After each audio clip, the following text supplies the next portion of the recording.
relationships celebrated. Unions memorialized in both tradition and innovation. Rare footage that show how the most universal of emotions become unique expressions of indigenous Philippine cultures. From coy flirtations and dance to charming spoken love letters. From symbolic conquest to journeys on the open waters, all reflections of our boundless energy. Kakaibang sigla sa pagsusuyo, pagkakaisa at pagmamahalan.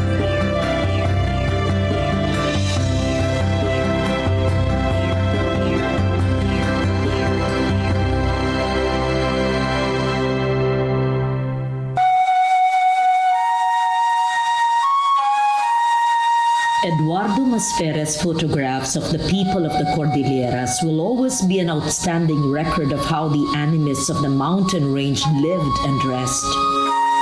The half-Spanish photographer lived and worked in the Cordilleras, and his body of work, many of which are now considered classic photographs, was produced in the mid-20th century. These photographs are not just important records but also constitute a beautiful nostalgia for many contemporary Cordillerans. But while many of the indigenous peoples no longer dress or live the way Masferes' photographs capture them, one group stands out for its strict adherence to traditional garb. And while the traditional garb remains mostly unchanged, the story of the Gadang people is marked by resistance, revolt, assimilation, division, and integration. The Gadang are a linguistically identified people who traditionally occupy the watershed areas of the Cagayan River. The Austronesian ancestors of the Gadang likely arrived at the northern coast of Luzon 6,000 to 9,000 years ago and interbred with local Negritos around 2,000 years ago. Over time, they moved inland into the valley surrounding the Cagayan River, and from there into the foothills where 5 subgroups, all speaking variations of the Gadang language, were recorded.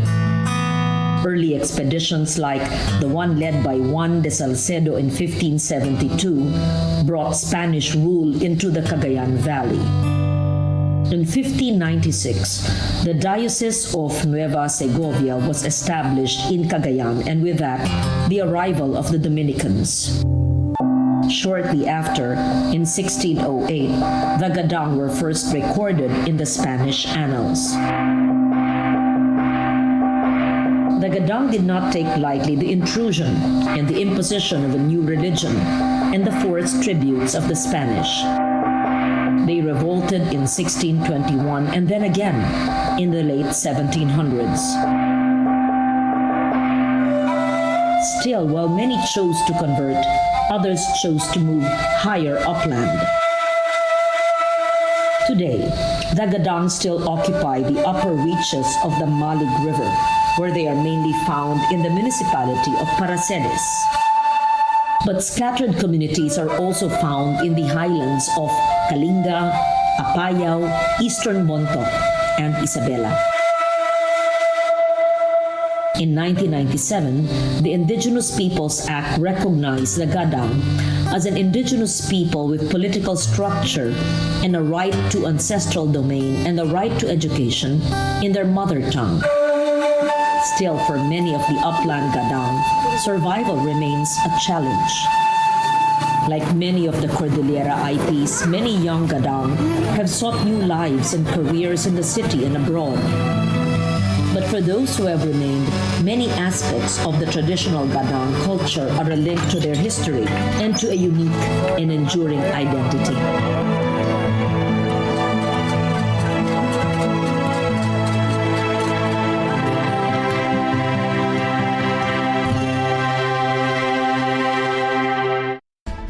Gikan dinhi sa Davao. Ang kasing-kasing sa Mindanao.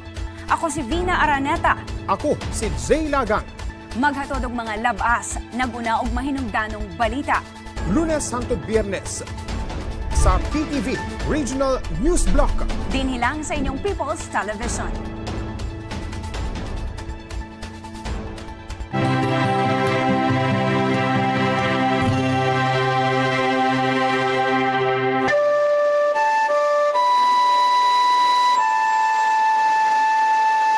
Dayaw was featured the most visible of the Gadang's tangible heritage, their weaves and their fastidious, beaded traditional garb. Until the Gadang weaves first became known to the public, the Kalinga were renowned as the peacocks of the north. But when scholars and textile collectors first became aware of the Gadang in the 1980s, a new standard of fastidious indigenous dress was set. Dayaw had met the Gadang weavers on several occasions during trade fairs and cultural seminars in Manila, where they had been invited to demonstrate their weaving techniques. Densely woven striped fabrics produced on backstrap looms are the specialty of the Gadang weaver. The textiles are embellished with braiding and twinning. But the real wonder and what makes their textiles most distinctive is the incorporation of minute trade beads, pom-poms, and other found objects into the textiles. The woman's traditional garb is made up of a short blouse or barawasi, a wrap skirt or akin, and a sash or bakwat. On her head and neck, she wears assemblages of heirloom beads.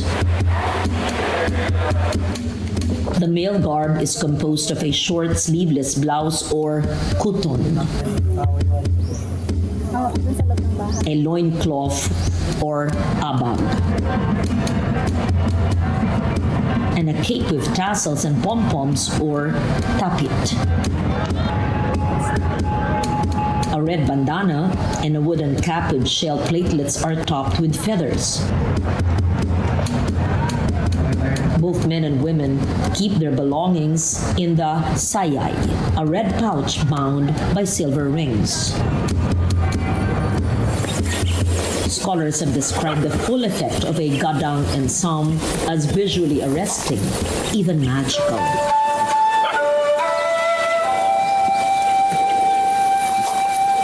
Indeed, the full effect of these objects of material culture are stunning, and best seen in motion as the beads and bells on the textiles glisten as the Gadang dance. It is one thing to see these amazing articles on clothing in a museum or in a cultural presentation, and quite another thing to see the Gadang who welcomed the Dayaw team way back in 2018.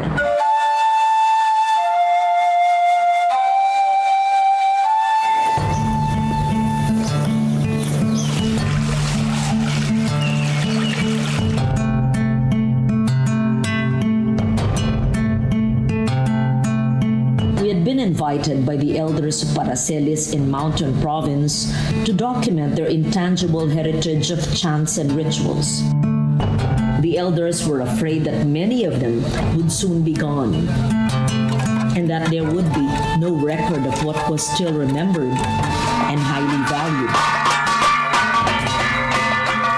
They had sent a message to one of our producers that they would convene the oldest and most important culture bearers, would probably be recorded for posterity.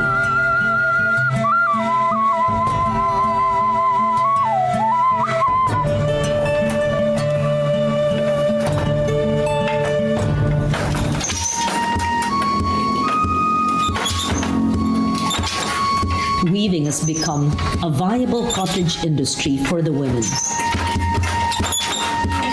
It was a chance for us to record up close the process of ornamentation unique to the Gadang.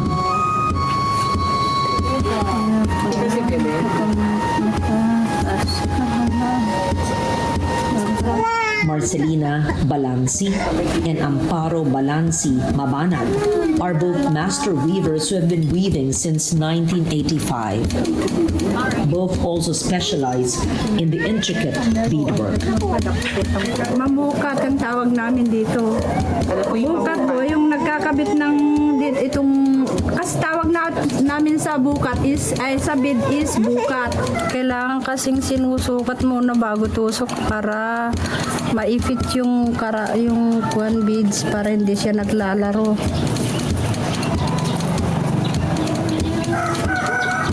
Kaya gaganon. Ito. Tapos, tignan yung distance para pareho. Magkaparehas lahat ang distance para magandang tignan din. Kasi kung dito, malapit, malayo, hindi magandang tignan. Kaya the same sizes. Kung hindi pa sanay ang tao, bibilangin lang itong halimbawa ito tinusok ko dito sa dito sa banda dito, binibilang ko to 1 2 3 4. Tapos paglagay ko na naman ng ganito, bibilangin ko rin 1 2 3 4. Dito ko na naman ilalagay, itutusok yung karayom para pare-parehas lahat, pantay-pantay.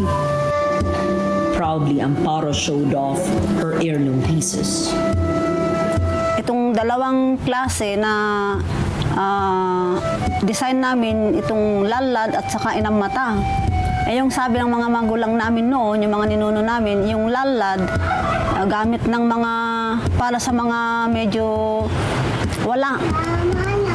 Yung inang mata, sa mga mayayaman kasi mas mahal yun eh. Mas mahal ang inang mata kaysa sa lalad. Ano po yung suot niyo? Lalad o inang mata? Ito ma'am yung barawasi, yung lalad. Sa taas, lalad. Pero sa belt at saka itong skirt, inang mata ma'am. Complementing the textiles is a profusion of bead assemblages, precious heirlooms that have managed to avoid sale to collectors and dealers. These were shown to us by Antonio Buyagan Kayug. We have the accessories. We have one put around the wrist. We call that anot. And then merong beads of 8 to 9 layers tied around the neck. We call that kakad. We have yung earring, we call that buraway. Then we have one placed here on the forehead, we call that singat. And then layers of smaller beads higher around, we call that apagi. Meron pang beads also higher, binakaw.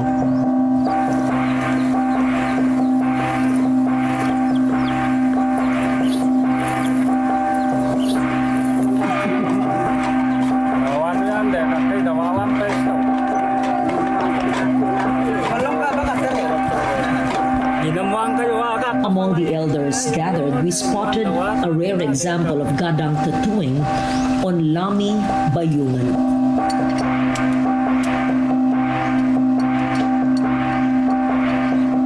The patterns bear a striking similarity to the tattoos of the neighboring Kalinga. But the informant could not share if, like the Kalinga, a tattoo was the mark of a distinguished headhunter and a badge of honor that could be worn by his wife.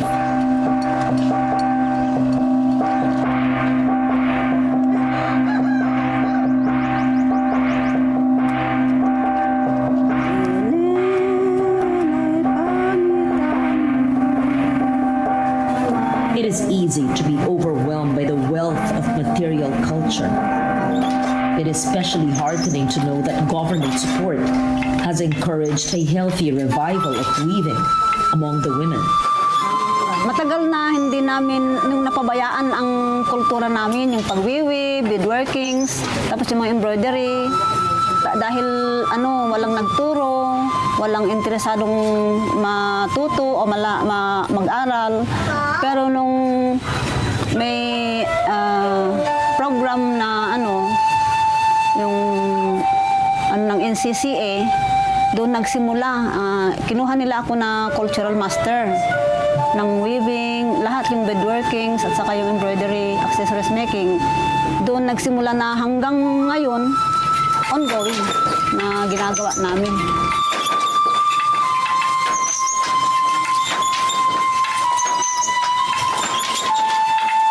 The skills are certainly being passed on, but there are other treasures of culture that must be documented. Among the examples of intangible culture that they allowed us to record were the chants. First, the balogay, a chant used to welcome visitors to the village. Paningaggan si baloge na gagangay napapinan no wara ke payim papalongera maparanata irang ke penalulamang mga dasi na pia balogay udde si kota sumabane ame tampe inamu tino patataruburan apay udde na ke pay si kanalangon da dinuto kane onde na ke pay pure bang kupela mantang apela bang wasi kakatawara mape si korona lubumpay ta akiran da paningagan siga dampay si awana amuta si koran si balogay si bakan si wara nakalakamanta si odupay. Then the darosan, another chant used during the pounding of rice grains. Babayong kuyo apay so atong kubado mato so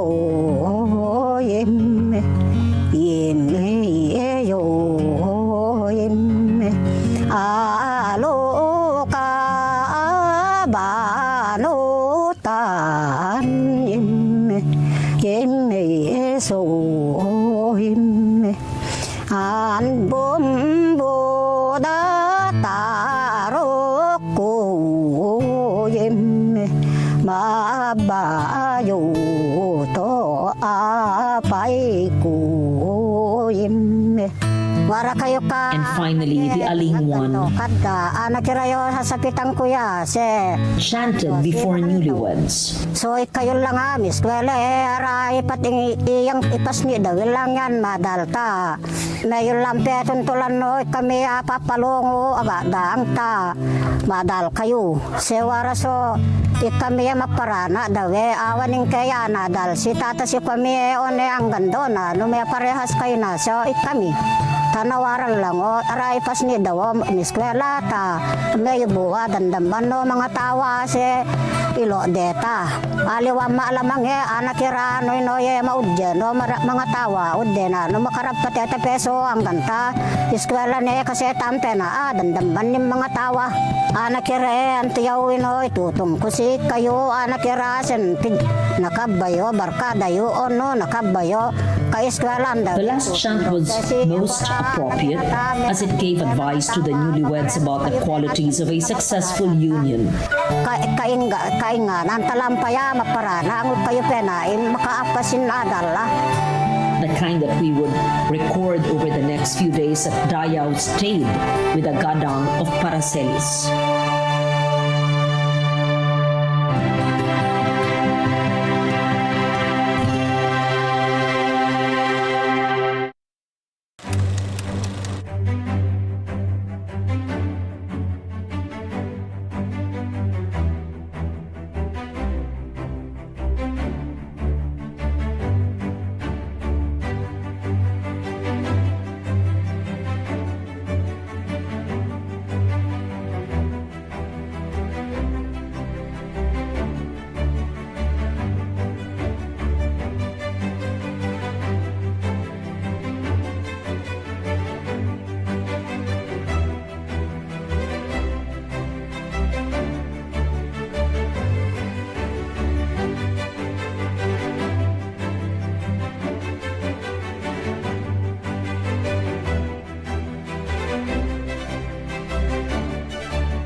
of course, start with courtship.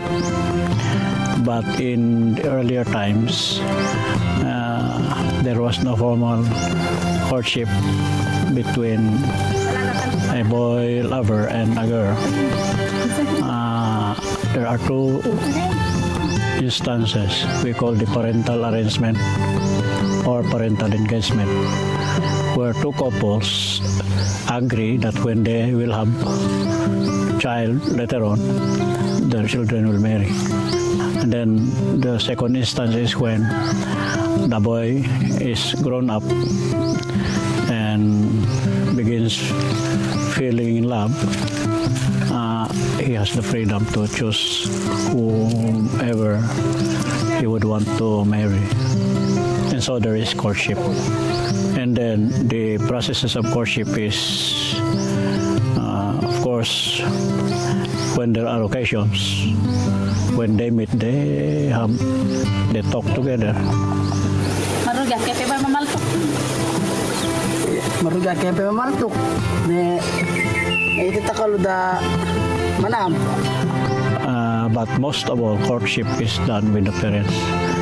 When the boy will do something, do favor, help the parents of the girl, especially the father, do different kinds of work and bring some betel nut and the other materials for nganga, so that the parents of the girl would somehow appreciate what the boy is doing. Another way of helping is to bring firewood, cut the firewood, split for use of the family. Man na ang masapitan niyan usin. Mamalbag darang kailan niya. Oh, nanggang kung kaya labindaw, eran to, ta ang tunayan da aman ni ina. And then when the boy really is decided to want to marry the girl, he informs his parents. Ama, ina, an naman tinunasibit ko sa wadaw aga atawa kon. Up to the moment when the parents would agree to go through the process of marriage. Yan takan pa yatawa saya ang makanung pa may pasidje balay si kota. The parents would now agree to go to the parents of the girl and to offer a dowry in the form of a special, a precious being called kiring.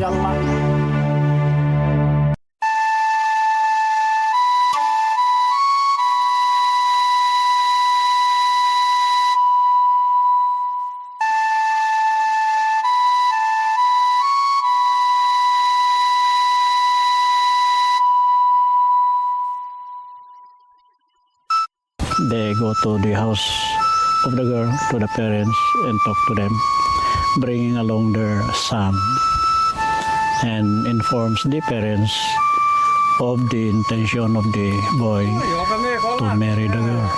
Pasensya na kami sa talaga. Ginamuhan kaming pelangga kurja, may makakaturo no. Ginak kami pay. Ameka gindanan si silabo. Karuma to gamami to ako yarang karuin naransu. Santo noyo panggamani nanolay antuanin tutun nasin si kotang karuwa sinolay. Tapi bangke kolak se ninandampaya na bindoyan ko na yan nunga kuruje ini nakaiti terase bawanya se. Pe paita si kayo mo tanong bindo noon na paita paita mo bakit si Korea. Sana pa nakanda.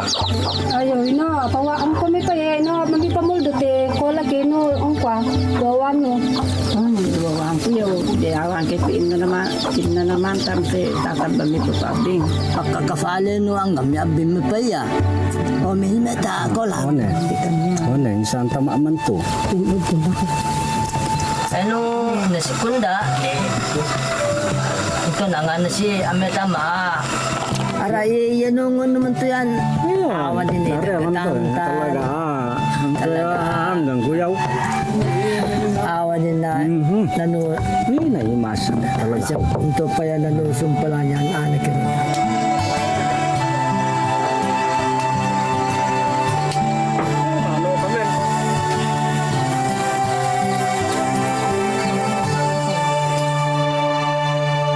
In the next episode of Dayaw, the courtship culminates in a wedding and a feast. Here, many of the elements of both Gadang, tangible and intangible culture meld into a celebration for the senses.